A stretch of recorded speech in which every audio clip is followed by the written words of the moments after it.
Tuwang-tuwa naman yung kapatid ko dahil first time niya mag-grocery ng ganyang kadami at karaming backup. O, diba? May pasakong bigas yan.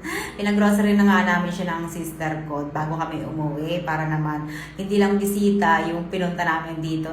Treat na rin namin siya. Dahil nga, once in a blue moon lang naman din kami magkita siguro sa mga isang taon, 2 beses, 1 beses, ganyan. Kaya sinusulit-sulit na namin. Kaya nga ipag-grocery namin siya. Sabi ko nga, eto, may sponsor ka ngayon, kaya lubos-lubosin mo na, huwag ka nang tumingin sa presyo, kung ano yung kailangan mo, kunin mo na, o diba?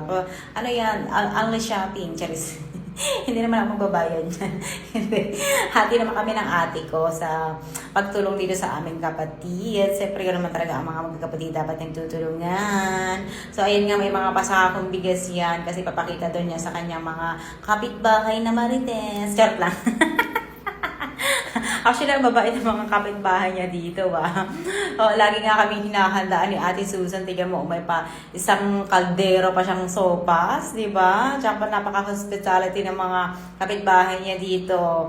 Todo asikaso din talaga sa amin. O di mo si Ate kasi nagkaroon siya ng infection sa kanyang ingron.